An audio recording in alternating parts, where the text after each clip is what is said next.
ప్రియమైన సహోదరి సహోదరులారా, మీకో శుభవార్త. 2025 సంవత్సరంలో మొత్తం 365 అంశాలను మీతో పంచుకోబోతున్నాము. జనవరి 1వ తేదీ నుండి ప్రతిరోజు ఒక అంశము మరియు దానికి సంబంధించిన వాక్యమును పంచుకుంటాము. దయచేసి ఆ వాక్యములను వినండి, ధ్యానించండి మరియు ఆశీర్వదించబడండి.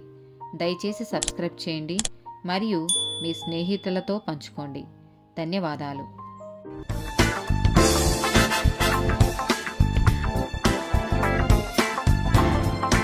94th డే టాపిక్ వ్యాధి. సంఖ్యాకాండము 12వ అధ్యాయము 9 నుండి 13 వచనాలు. యెహోవా కోపము వారి మీద రగులుకొనగా ఆయన వెళ్ళిపోయెను. మేఘమును ఆ ప్రత్యక్షపు గుడారము మీద నుండి ఎత్తబడెను. అప్పుడు మిర్యాము హిమము వంటి తెల్లని కుష్టిగలదాయెను. అహరోను మిర్యాము వైపు చూచినప్పుడు ఆమె కుష్టిగలదిగా కనబడెను. అహరోను, అయ్యో నా ప్రభువా, మేము అవివేకులము, పాపులమైన మేము చేసిన ఈ పాపమును మా మీద మోపవద్దు. తన తల్లి గర్భంలో నుండి పుట్టినప్పటికే సగము మాంసము క్షీణించిన శిశువు శవము వలె ఆమెను ఉండనీయకుమని మోషేతో చెప్పగా, మోషే ఎలుగెత్తి, దేవా, దయచేసి ఈమెను బాగు చెయ్యమని యెహోవాకు మొరపెట్టెను. 2వ దినవృత్తాంతముల గ్రంథము 26వ అధ్యాయము 19 నుండి 21 వచనాలు. ఉజ్జియా ధూపము వేయుటకు ధూపార్తిని చేతపట్టుకొని రౌద్రుడై యాజకుల మీద కోపము చూపెను. యెహోవా మందిరములో ధూపపీఠము ప్రక్కనతడు ఉండగా యాజకులు చూచుచూనే ఉన్నప్పుడు అతని నొసట కుష్ఠము పుట్టెను. ప్రధాన యాజకుడైన అజర్యాయును యాజకులందరూ అతని వైపు చూడగా అతడు నొసట కుష్ఠము గలవాడై ఉండెను. గనుక వారు తడవు చేయక అక్కడ నుండి అతన్ని బయటికి వెళ్ళగొట్టిరి.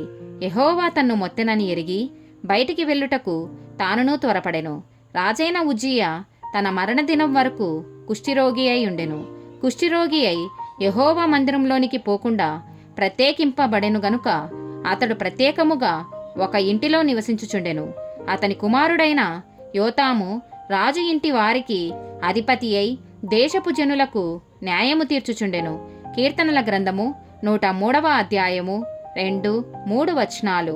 నా ప్రాణమా, యెహోవాను సన్నుతించుము, ఆయన చేసిన ఉపకారములలో దేనిని మరువకుము.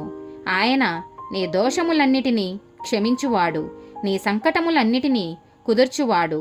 మత్తయి సువార్త 4వ అధ్యాయము 23-24 వచనాలు.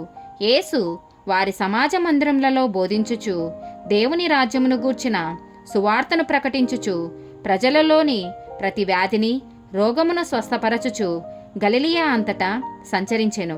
ఆయన కీర్తి సిరియా దేశమంతటా వ్యాపించెను. నానా విధములైన రోగముల చేతను వేదనల చేతను పీడింపబడిన వ్యాధిగ్రస్తులందరినీ, దయ్యము పట్టిన వారిని, చాంద్ర రోగులను, పక్షవాయువు గల వారిని వారు ఆయన యొద్దకు తీసుకొని రాగా ఆయన వారిని స్వస్థపరిచెను. మత్తయి సువార్త 8వ అధ్యాయము 2-3 వచనాలు. ఇదిగో, కుష్ఠరోగి వచ్చి ఆయనకు మ్రొక్కి, ప్రభువా, నీకిష్టమైతే నన్ను శుద్ధినిగా చేయగలవనెను. అందుకు ఆయన చెయ్యి చాపి వాని ముట్టి, నాకిష్టమే, నీవు శుద్ధుడవు కమ్మని చెప్పగా తక్షణమే వాని కుష్ఠరోగము శుద్ధి ఆయెను. ఆమేన్.